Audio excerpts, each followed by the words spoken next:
Hey guys, so in today's video I'll be talking about that time in 2015 where I flew from KL to Bangkok, drove down to KL, drove up to Bangkok and flew back to KL in the space of 1 month.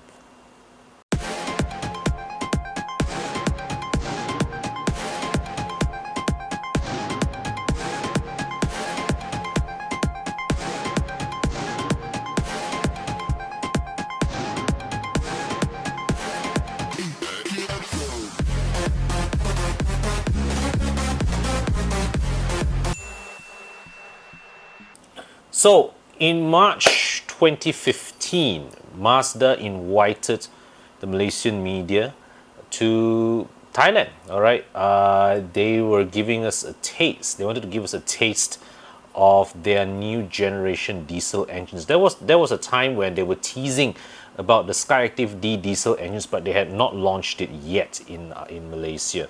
So what Burmaz did was they cooperated with Mazda Thailand, and they did a drive event, all right, involving Malaysian journalists and Thai journalists as well, to do a fuel efficiency challenge. And what they did was, at that time in Thailand, they had the Mazda CX-5 2.2 diesel that was subsequently launched in Malaysia at a much later date. They also had a Mazda 2 1.5 diesel as well, and I think there's also the Mazda CX-3 powered by the same 1.5 liter diesel engine.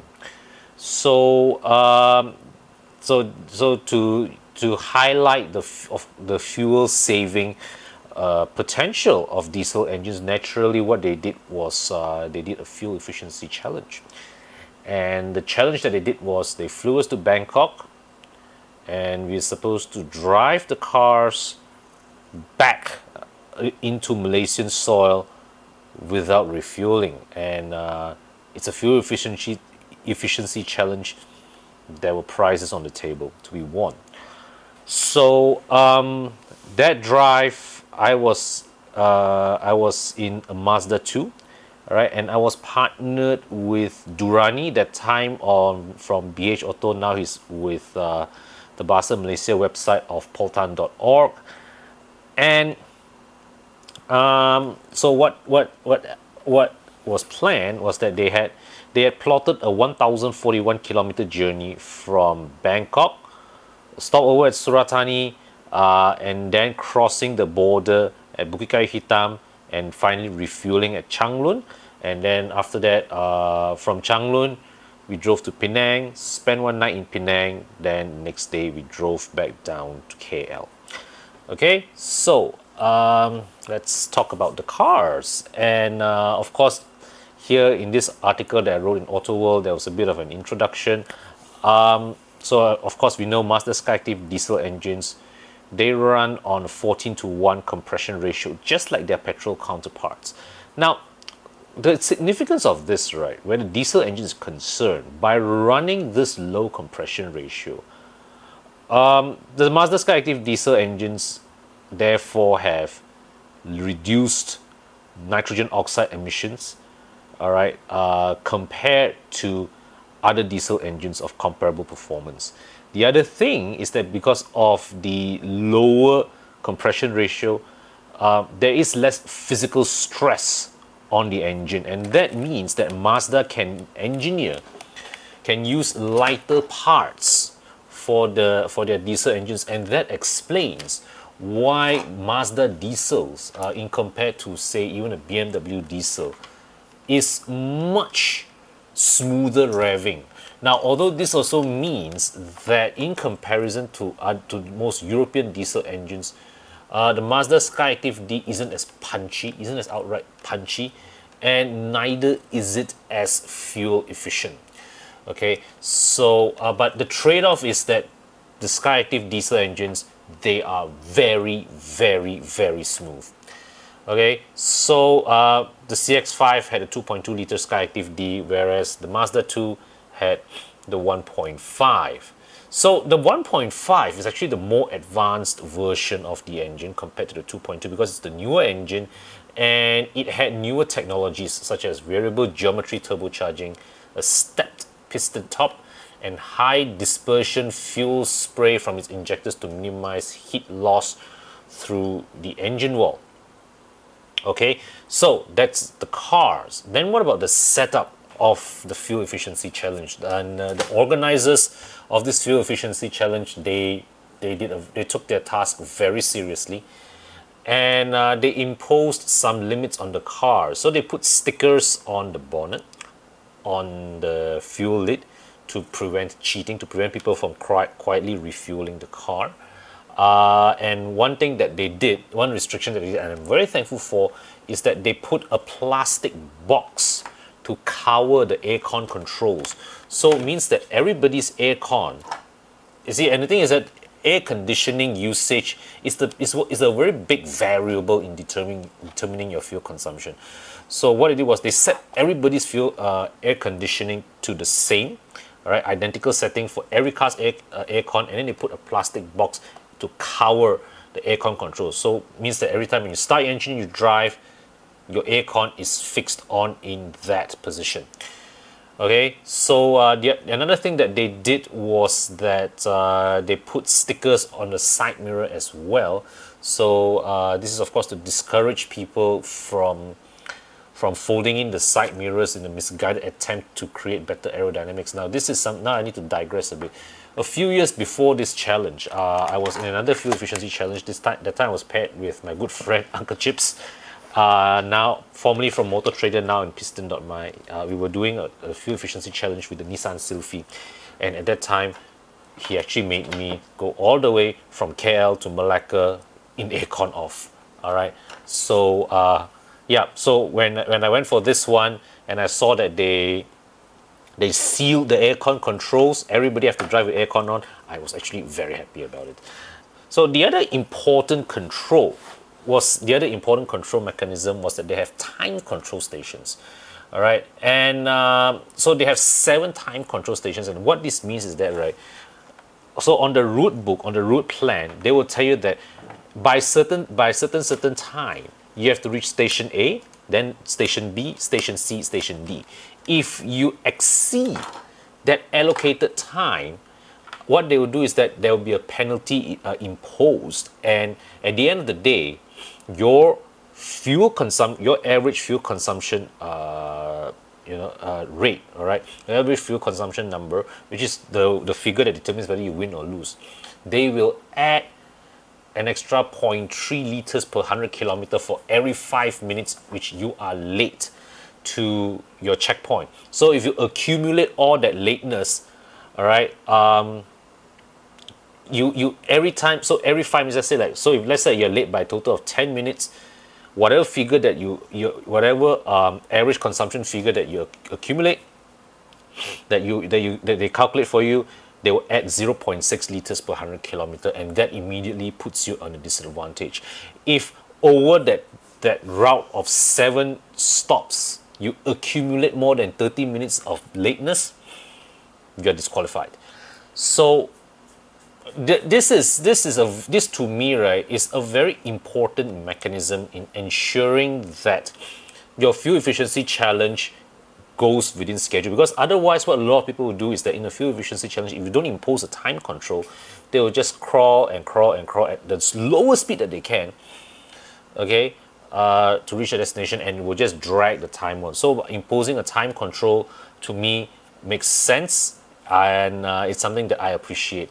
And what this also means is that the results, the fuel consumption results that you generate from that fuel efficiency challenge would therefore be closer to what you can realistically achieve in your day-to-day driving. That together, of course, with the restriction that you must have your air conditioning on, I think these two are the most important control elements in a fuel efficiency challenge. Thank God that the brothers on the rise now. Endless celebrations all in my house. Levitating now, I'm super duper fly now. London boy, but DC where I reside now. Put the time in while you always yelling time out. And if you quit it, cause I know I'm coming with it. You were sitting, you were wishing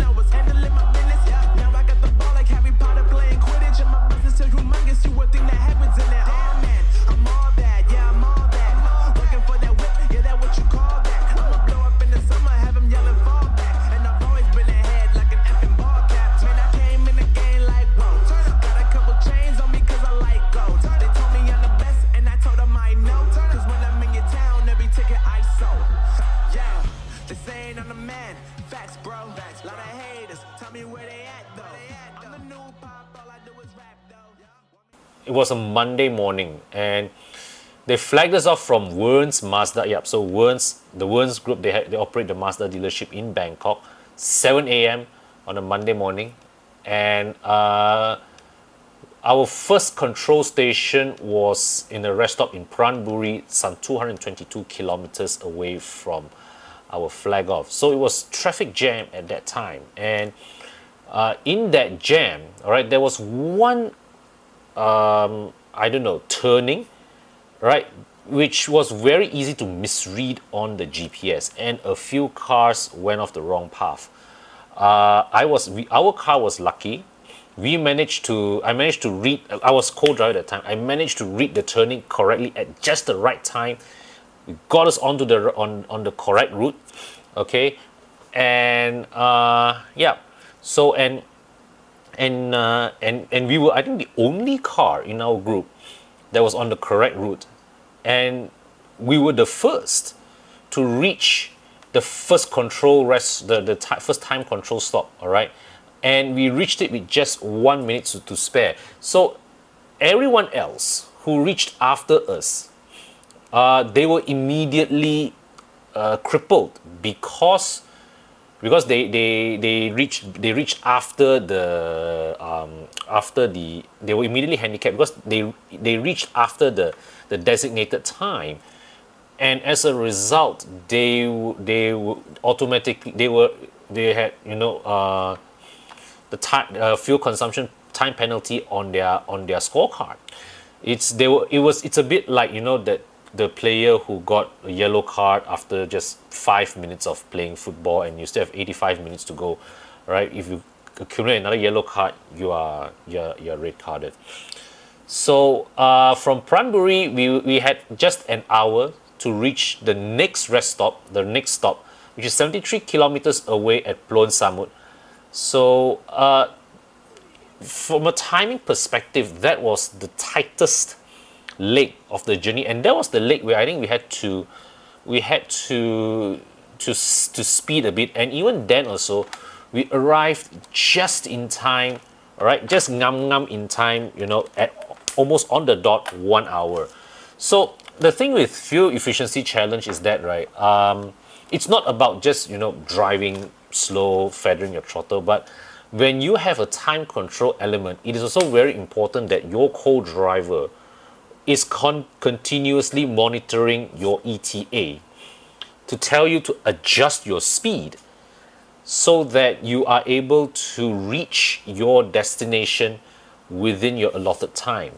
So at that time, most of the people who were competing against us, they were already carrying the burden of a penalty on their backs.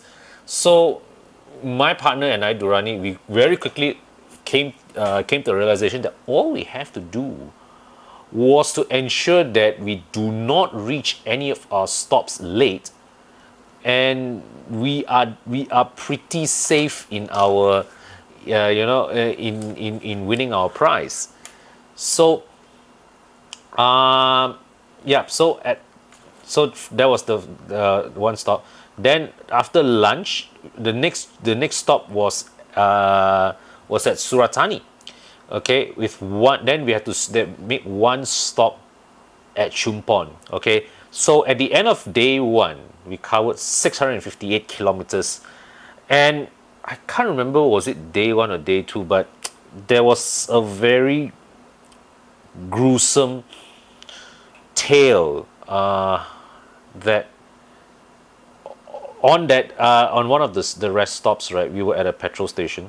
We were stopped at a petrol station. All right, we're stretching our legs, and the petrol station was here. There was the road here. We were supposed to head this direction. All right. Then this way, the other way, going this way, there was a queue of cars. I'm not sure I can't remember if it was a traffic jam or a traffic light, but there was a queue of cars, and from far, a lorry was barreling down at high speed. He saw the queue of cars late. He was able to swerve and avoid the cars, fortunately. But what was not so fortunate was a motorcycle that was coming from this opposite direction, and it was a bloody mess on the road. I couldn't bear to look. I hope whoever that chap was, I'm quite sure he didn't make it. But but I was told that it was a good thing that I couldn't see the what's left of that person, because the sight. It was a very, very gruesome sight, and in a way, the lorry driver, he's responsible, but it's also a bit difficult to fault him, because he was coming right. Traffic was smooth, and suddenly he saw cars stopped, and tried his best to stop as much as he can, but realizing he couldn't stop, he had to swerve to the next lane, and the motorcycle was really wrong place, wrong time. Yeah, so that was a very unfortunate incident in that event. And well, on the second day, we got up at 7 a.m., and that was the day we were supposed to head to border. So we stopped. Our first stop on the day was in this place called Chamai, and then we stopped at Lantachu for lunch, and then we regrouped at Sadao, which is the border town. And so we, of course, I was just at Sadao last year, right, during Evo and Euro, and it's a much cleaner place now than it was on 2015. I remember in 2015 when we were queuing. That was my first time crossing the Malaysia-Thailand land border, right? So we were queuing to go into the checkpoint, and right beside us, as we were queuing to go in, were the brothels, all right. And I was co-driver at the time, right? I was sitting at the passenger seat, and the girl, okay, the prostitute was just right next here, right, standing like, here, literally. I mean, if I wind down my windows, I will be able to stretch my hands out to touch her tits. That close, right? She was just standing there, clothes still on, but I was like, wow. It was my first time, traveling through a town like that, and it really gave me a very cowboy town kind of impression. Yeah, it's, you get the feeling where, anything goes. And at that point in my life, I've been to Thailand a few times, but Sadao was really a new experience for me, even though at that time we just drove through. But I was looking, I was like, wow, okay. Then I think subsequent years, right, when I went back on the Malaysia-Thailand border crossing, Evo and Euro, 2017 I didn't go. 2018 we used Padang Besar. 2019 we crossed at Sadao, and the place was completely different. Yep. So yeah, and at the border, some of the cars that were queuing up even switched off the engines to save a few more drops of fuel. And from the border, we just have to travel a further 7 kilometers to Changlun for the refueling stop. All right, and at that time, 4 cars didn't last the distance, but those that did arrived with much to spare.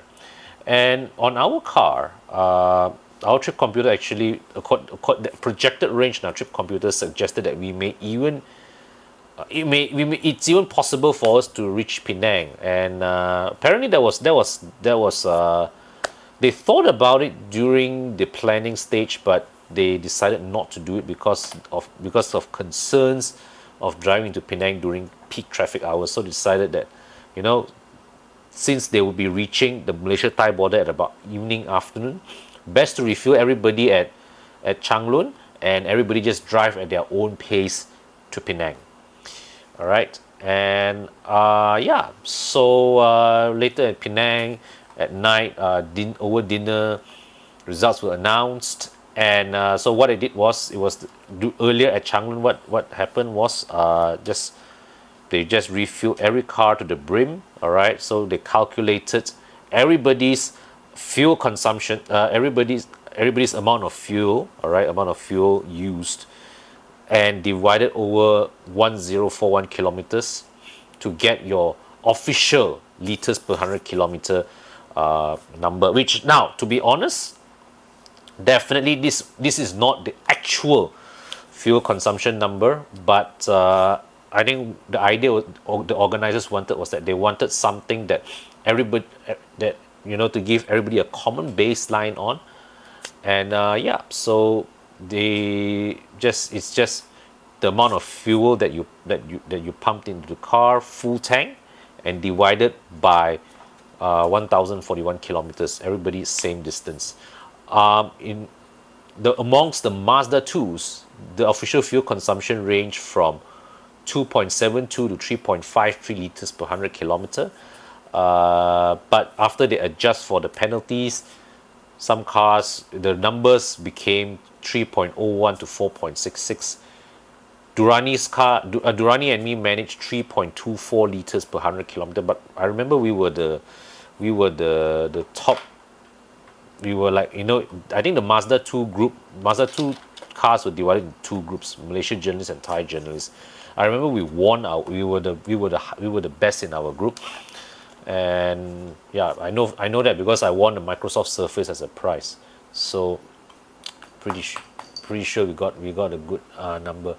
So with the CX-5s, the numbers ranged from 4.93 to 6.04 kilometers after adjusting for lateness, but the actual fuel consumption numbers was all of them managed to clock in below 5 liters per 100 kilometers. So that was how we made it from Bangkok, just ngam into Malaysia, 1,000 kilometers on just one tank of diesel in the Mazda 2. Okay, so yeah, then the next day, so once we reached Penang, spent another night there. The next day we were swapped into Malaysian registered cars and petrol cars lah. Of course, I think it was probably a Mazda 2 or Mazda 3, one of their regular cars, and everybody just drove home in their own pace. I remember the journey back from Penang. I was together with GCMA, because the next day every competition was over, right? Everybody just rearranged themselves and we drove according to whoever wants to go home first. I remember somehow ending up with GCMA on the of autobus on the car back home, from Penang to KL.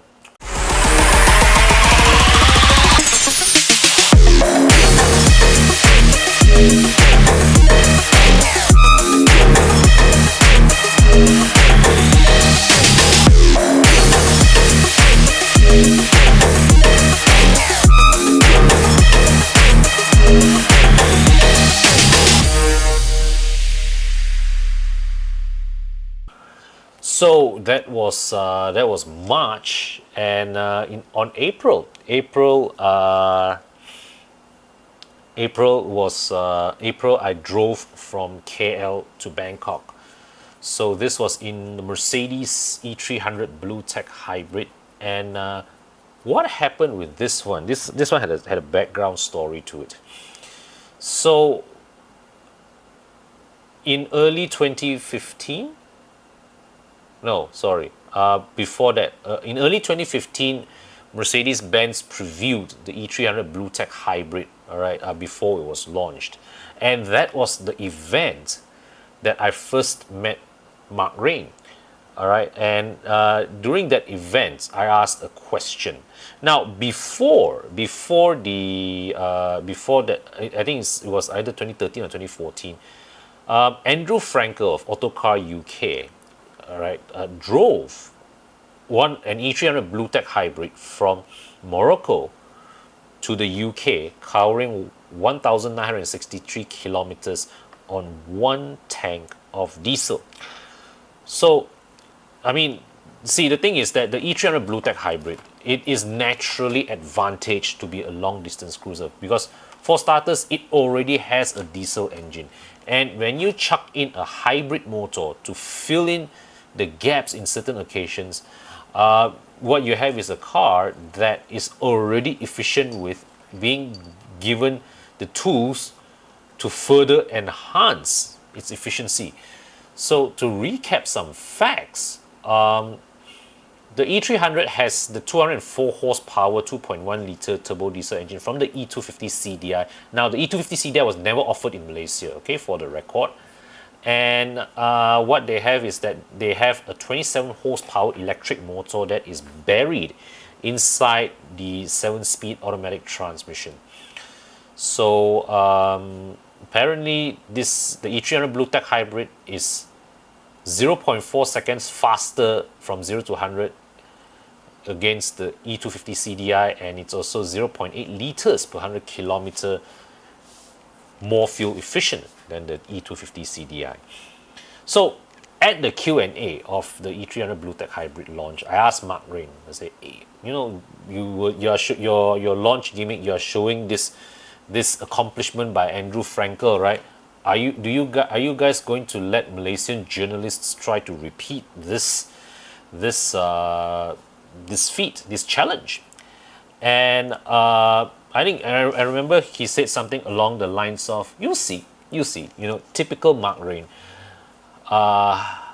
And yeah, and soon enough, and you know, before April, I got the invite to drive the E300 Blue Tech Hybrid from KL to Bangkok, covering about 1,500 kilometers, a challenge without refueling. So yeah, so there I went, and just to compare the slight differences between our trip and Frankel's trip.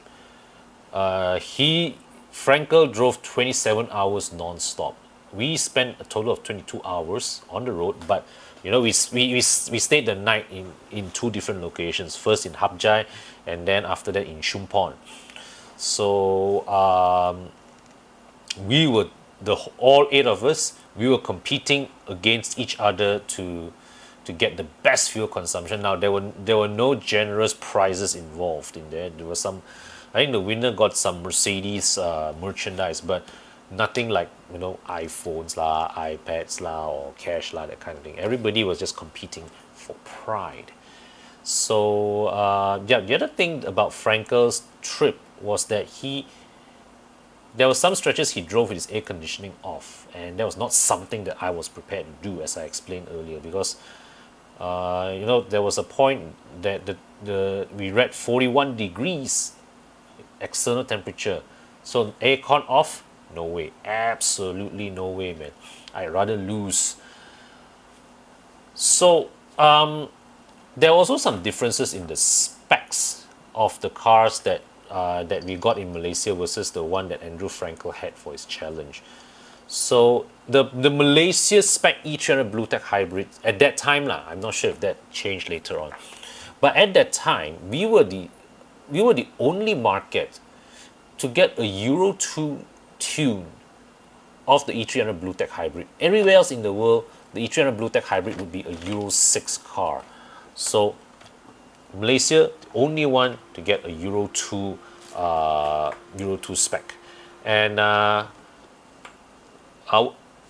E300 Blue Tech Hybrid in Malaysia had AMG Sport Package, so it had 18-inch wheels. The car Andrew Frankel drove had 17-inch wheels, and 80-liter fuel tank, which is standard in Malaysia. But Frankel's car also had an 80-liter fuel tank, but it's an option, it's a cost option, because in some markets, right, the E-Class's standard fuel tank size is 59 liters. So in those markets, you can choose to upsize your fuel tank to 80 liters, and in the UK, that is a 100-pound cost option. And this brings me to digress to a certain point. I want to ask you guys, right? Does fuel tank size influence your purchasing decision? For me, in a way, it does. It is a question that I would ask because I'm accustomed to having a 60-liter tank in my Wajah. My E39 probably has a 70-liter tank. My S-Max also has a 65 or 60-liter tank. So I'm used to having a big fuel tank. Now, there will be some of you guys who will say it's heavy and all right, but I like having to stretch my refueling intervals, as much distance in between as possible. So to me, a bigger tank appeals to me, and especially when it's okay for day-to-day driving, but on an outstation trip, a bigger fuel tank means that you have to stop less frequently. You can still choose to stop more, but it's a choice rather than by necessity that you have to stop and refuel every 2 or 300 kilometers. Okay, so yeah. So I did a bit of homework before going on the trip, and I worked out that you need to maintain a speed of about 85 to 90 kilometers per hour as much as possible on the highways, so that the transmission is kept on 7th gear. All right, and so we, of course, naturally we try to keep our throttle inputs as minimal as possible. Okay, all right. But later on, right, I realized that, and this is a lesson that I learned earlier. Sometimes when it comes to a fuel efficiency challenge, it's not about feathering the throttle every time. It's more about actually knowing when to maximize the circumstances around you, to step it slightly harder, to build momentum, so that you don't suddenly lose a lot of speed. And this is particularly important when you're negotiating uphill and downhill stretches. The best thing to do, all right, if you want to preserve your fuel, all right, to reduce your overall fuel consumption, right, what you should do is, on downward slopes, accelerate, build up as much speed as possible, because that way you have more momentum carrying you when you're going on an upslope. So the thing is that, right, because if you don't carry enough speed going on the upslope, you will either have to floor it, all right, which means that to bring the engine revs up, and that increases the fuel consumption. Or if you continue to feather your throttle, and you'll be lugging your engine, right, your engine will be spinning at low RPM, struggling to pull your car up at high gear, and what will happen? You will still consume a high amount of fuel as well. So the trick is, when you want to minimize your fuel consumption over long distance, when you see an upslope ahead, accelerate as much as possible before you reach that slope. That way you have more momentum to carry you up, and you don't have to work the engine as hard going up the slope. Okay, so anyways, we reached Thailand on the first day. We reached Thailand, stopped at Hap Jai, and we did a check. Right,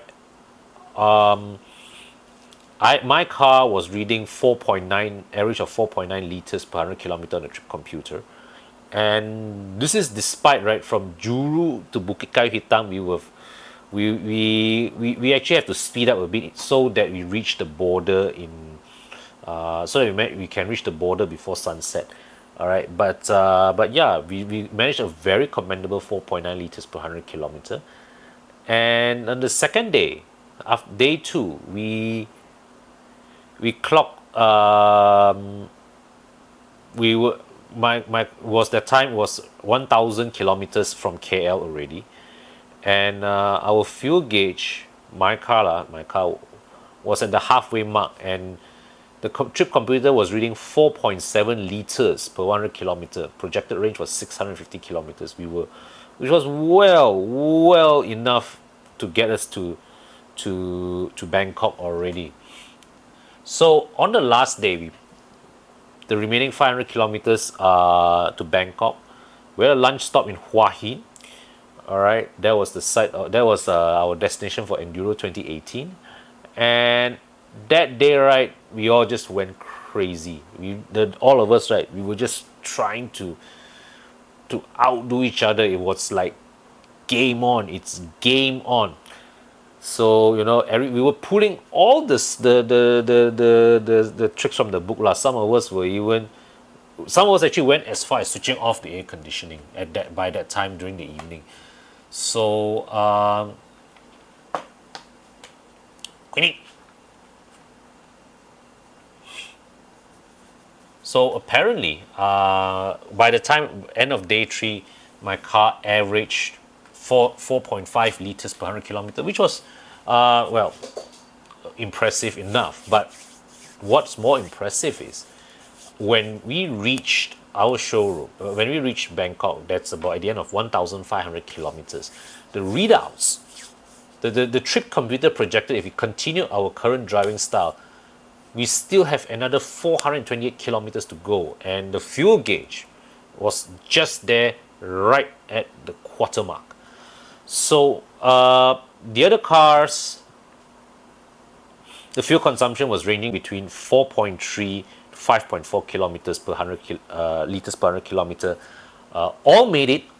It's just a question of how much left in the tank. So at the end of the article, I just made a remark, right? The question inevitably posed how realistic these achieved numbers are and how they can be attained on day-to-day driving. Fair enough. Unlikely that someone driving a Mercedes E-Class will crawl all of 1,500 kilometers, averaging 90 kilometers per hour on a normal commute. In the real world, sub 5.0 fuel consumption numbers are too unrealistic to achieve on a regular basis. But with some smart driving, reckon most users of the E300 BlueTech could effortlessly squeeze anywhere between 5.5 to 6 liters per 100 kilometers, which is good for anywhere between 1,003 to 1,004 kilometers, of range. And so, those of you guys who bought the E300 BlueTech Hybrid, what sort of fuel consumption numbers are you guys getting with your cars? Are you definitely I don't assume that you'll be getting about below 5, but are you getting about 5 point something or 6 point something? Do let me know in the comment section below. Okay, so yeah, that's today's video talking about my 2 fuel efficiency challenges, back-to-back fuel efficiency challenges between KL and Bangkok in diesel-powered cars. So that was a very diesel fuel efficiency kind of month for me. In some ways, I actually like fuel efficiency challenges. It's in a way a test of your focus and your determination. And unless you are Bobby, right? With the exception of Bobby, right? Nothing like a fuel efficiency challenge brings out the competitive spirit amongst motoring journalists. So yeah, that's the story. That's all the storytelling I have for today's video, and hope you guys enjoyed this little tale. And I'll see you guys in the next video. Okay, cheers.